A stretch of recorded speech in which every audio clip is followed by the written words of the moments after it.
We're going to go international. One of my favorite topics is to talk about education and what is going on with different people in different parts of the world. I always love to do a segment on this so we can find out a little bit about other people and what they're doing and things of that nature. And when you look at worldwide education, one of my favorite places, and I've told you this before, is Education City in Doha, Qatar, which has 7 major U.S. universities there. It was a brilliant thing that the state of Qatar did when they envisioned this. But to think that, there's 7 major United States universities in Doha, open for anybody in the Middle East to go, and each of them has their particular discipline. So, for instance, Northwestern, you can get a degree from Northwestern in Doha, Qatar. And what do they specialize in? Journalism, because that's one of their main things. Andrew Carnegie from Pittsburgh, Carnegie Mellon University. What do they specialize in? Well, that's where you get your MBA, business, right? And it goes on from there. Virginia Commonwealth University, they have an art school there. So this was brilliantly conceived, and it gives all people in the Gulf, all students in the Gulf, the opportunity to get an unbelievable education, both from their University of Qatar. I think Paris also has their business school there, but then 7 U.S. universities. So it's a really cool thing. And joining us now is Hind Al-Ansari. She's becoming a regular on our show because she's so much fun to have on, and it is great to have her back. And she's going to be speaking about that and some of the things that she's working on in the film world. And one of the other things that we love having her on is because she went to Virginia Commonwealth University there. And like me, she's a VCU Rams basketball fan, of which I go to as many games as I can. I love going to Rams games. They're so much fun. Hind, great to have you back. To be back. Thank you, John, for having me. All right. So we had such a good time the last time you were on, and we were talking about some of your filmmaking, and I kind of ran out of time. And I find this fascinating because you really want to capture in your films kind of a different perspective. And the vision of the film you've got coming out next, can you kind of elaborate, Hind, on what that is?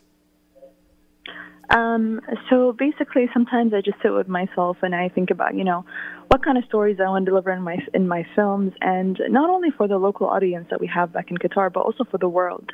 Because a lot of the times, there are a lot of misconceptions about how women are in the Middle East, reading from like a political point of view and stuff like that, reading on articles and peer-reviewed articles and stuff like that. But at the same time, I feel like people focus less on the perception that they can get from films. So I feel like, as a Qatari student doing her PhD, I do have the responsibility to portray women in the Middle East from like a very positive yet realistic point of view. It's good to talk about the progressions of the country, but at the same time, the not so progressed kind of taking their time issues that we have in our world today in the Middle East and Qatar. And also we said that we're going to talk about women in Tunisia, correct? Yes. So in terms of women in Tunisia, I'm very much, as someone who's specialized in the Middle East and the MENA region, I'm very much fascinated by their status. The whole thing, the whole progression in the status of women in Tunisia really started not by having the underprivileged in the country, go on the streets and demanding their rights, or those even who are politically challenged. It's basically having the first president of Tunisia, step up to power after the French colonization. And he had an image of how Tunisia could be. And that is, how could I, and he was thinking to himself, like, how could I build this new image of Tunisia after like long struggle with French colonialism. And one of his agendas was actually to have the women's status progress. So what he did is that he came up with the Code of Personal Status, and this is something that he announced in his speech, praising women who were involved or had an active role in the struggle against French colonialism. And in that coda, in that status, what he did is he allowed women to have access to education. He basically allowed women to divorce, whereas before they had no right to divorce. he wanted women to have an active role in the government. So when you look at Tunisia, and you're right, I mean, you look at their history under colonial rule, and since the January 2011 revolution, the empowerment of women, because this is really the way I look at it, when the changes came, I mean, if you've got generations of women that are locked into a certain status and expected way of behavior, if you know what I'm saying, right? Yeah. I mean, that generation after generation, this is their role, and now you flip it. As you studied this, how did middle-aged and older women react, and then how did younger women react, and where's it going now? I'm glad you asked that question because, for example, Habib Bourguiba and even his successor, Ben Ali, Zinedine Ben Ali, sure, they were vouching for, women's rights and, equality and progression and stuff like that. But at the same time, not everyone was, happy with how they were implementing the changes because, as you said, these things happened overnight. And I think one of the most major models in this is actually Ataturk in Turkey when he first established the Turkish Republic. So basically what happened is that the same thing, the country changed overnight. Women were expected to wear Western clothes. They were supposed to be out there. The headscarf or the veil was ridiculed. And this happened exactly like in Turkey. It happened in Tunis. In Tunis in 1981, there was an administrative ban of the veil. So women who were in the private sector were excluded. Women did not feel safe to walk around with the veil. They were prosecuted. And even the successor of Bourguiba was even more forceful when it comes to the veil. He did not want to see the veil at all. Also, in terms of Bourguiba, there's a video on YouTube where he was seen taking the headscarf of one of the women when there was a rally. People were being out there, cheering him, and so he was. There was a video basically of him just taking the headscarf of one of the women, and people saw it as a sign of him trying to have Tunisian women let go of that tradition of wearing the veil for many, many years, whether it was for religious reasons or cultural. Well, and then get this: when you look at the history of Tunisia, it's pretty fascinating how fast their new president has moved in the direction here that you're talking about. Because was it a few weeks ago, the capital of Tunisia elected Saud Abderrahim as his first female mayor in the first city election since the Arab Spring. That's a landmark event, right? 100%. And even I believe the people who were running to be mayor in that election particularly, I think around 40% of the people were actually women who were aiming to get that position, and gladly Saud Abderrahim was the one who got it. And if you look at this, they were saying that, I was reading just the other day, and I think I'm doing this from memory, but something like 40% of the electorate in the capital city of Tunisia were women, which was an all-time record because even when given the right to vote, the history of Tunisia has been slow to get women involved, and now 40% of the whole electorate were women, and then 40% of all the candidates in their last elections were women. So the elevation of women in Tunisia has been breathtaking, hasn't it? Amazing. I mean, especially after the Ennahda party was elected in 2011, a lot of people were very skeptical in terms of, having a religious party rule the country. And this is a country that is very polarized. I mean, you have women who want to be walking around with veils freely without having anyone, yelling at them for doing so, especially the people who are hardcore secular. And then at the same time, you have women who want to be wearing a bikini, for example, on the beach and not have, anyone come and criticize them for doing that. So, women just want to be comfortable in their own skin. So basically, with Ennahda party, we saw an upgrade in women's participation in the political and the decision making, political decision making scene. And so the same goes even in the societal level, where women just wanted to be, again, not attacked for wearing the veil. Because what Ennahda did also was that they lifted the ban, so that women can no longer be prosecuted. They can no longer be discriminated against when they're applying for a job, for example. But still, if you just look at the law as it is, still in Tunisia, for example, it's still taboo for women to live alone. Many families don't allow their daughters to travel without permission. So, I mean, although they've made progress, it's still not like it is, say, in a Western country. So they still have a long way to go. But certainly the progress that's been made is fascinating. So, Hind Al-Ansari, PhD candidate, let me ask you this $64,000 question. So if you look at Tunisia, how does this transfer to other states in the Gulf, UAE, Saudi Arabia, right? Bahrain, which don't have any of these more liberal opportunities for women. Are those societies afraid of the Tunisia experience, like they're kind of afraid of the Qatar experience?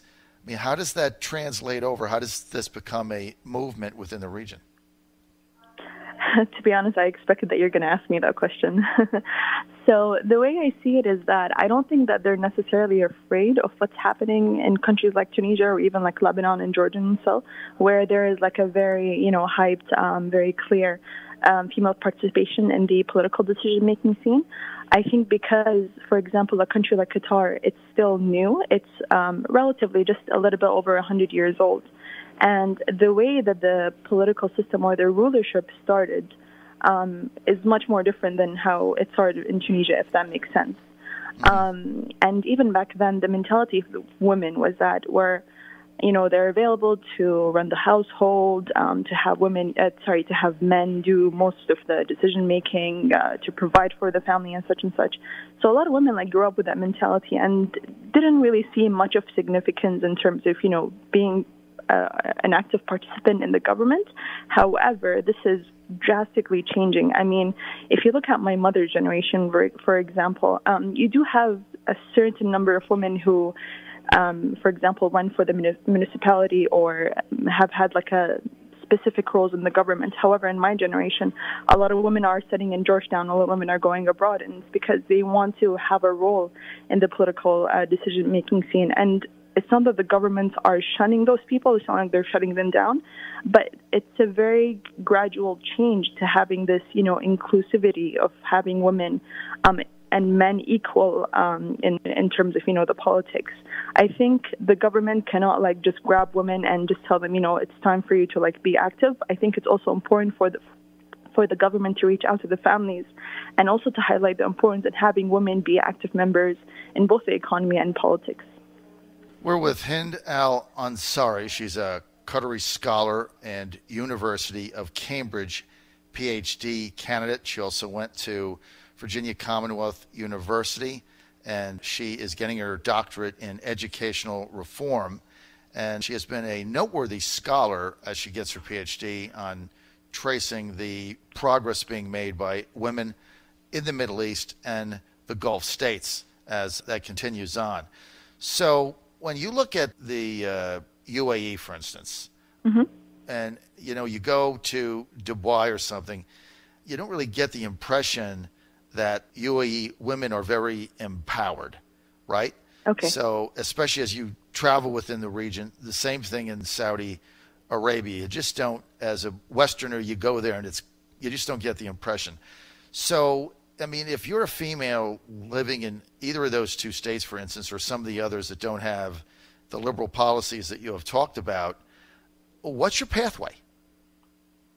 What's your pathway to get rights? It's sort of a complicated question because a lot of the times, what you are able to do or unable to do really goes back to your own family. And to be honest, John, sometimes a lot of women don't feel like they want to have, access to higher education or access to world-class universities. They're quite content with how they were raised, the kind of agenda that was set for them in their life in terms of, I'll just go to school, I'll go to university, graduate, and then I'll get married, and that's about it, and I'll live with my husband. So a lot of women feel quite content, and sometimes they feel kind of like down by the fact that women who are educated kind of like ostracizing and like just going around and being like, oh, wake up, just this is not how you're supposed to live. Your guys are brainwashed. I mean, there is like this tension sometimes between those who have accepted their fate in societies and those like who haven't. I mean, I personally like, I'm not for the life of like settling and, you know, not going around and progressing. But at the same time, if someone is actually content in having their life, then that's actually their choice. However, for those who, you know, want to go around and want to go abroad and want to pursue education, higher education and such, but are unable to, unfortunately, it's because of the family and because of the family's understanding of honor and wanting to have their daughters, you know, get married and have a settled life. A lot of the times men would feel threatened if a woman, for example, is, you know, out there and has like degrees and, you know, is open to the world and such. So, and when they feel threatened, they don't feel like they want to propose to someone like that. I mean, a lot of the times I do get that. Like me and my friends, we just sit around and we say, oh, I guess no one is going to marry us, right? Because like they feel threatened by us. But it's, but I guess like, again, by having the government kind of like mandate certain policies that would easily like reach out to those families and make them understand how vital and important to have females be active members in our economy, especially that we cannot fully depend on natural resources such as gas and oil forever. Like, it's very important to have women in our economies. So basically, Hind, what you're saying is for those countries that don't have the policies that, say, Qatar has or like Tunisia has that you've outlined today for women, that it's a combination of policy and culture. Right, so you have a policy that has driven the culture for years and years and years, hundreds of years basically, and so not all women in these countries that live under that sort of, let's call it what it is, suppression, they have a culture that, so it's like they're okay with it, and it's kind of how things are. But you know, freedom is tough to put back in a bottle, Hind. It really is tough to put back in a bottle. And my opinion, this is my just total John Frederick's opinion, having traveled the Gulf here, is that the real problem that UAE, Bahrain, and Saudi Arabia has with Qatar is their empowerment of women. Because traveling freely, once that genie gets out of the bottle and you experience that level of freedom, and if you go to Doha or anywhere in Qatar and you just walk the streets, the liberalization of women is, I've said this 100 times, stunning. I mean, it knocks you off your feet if you've traveled to other states in the Gulf. And so I think a lot of the countries are afraid of that, because once that gets out, I mean, you cannot suppress that level of freedom. It gets out, comes out of the bottle, you can't put it back in. And I think that's led to a lot of the conflict that Qatar has had with some of its Gulf neighbors. And on that, we're going to end, because I think I've nailed this, and I really have. Thanks for being with us. I really appreciate it. We're going to have you back. I love having you on. It's so much fun. Hind Al-Ansari on education reform, and she's studying for her PhD. She's a University of Cambridge PhD candidate in educational reform. You're going to end up president of one of these countries one day. Thank you, John. I appreciate it. Or something big, right? And then I can say I knew or when. Thanks for being with us. Thank you very much. Have a good day.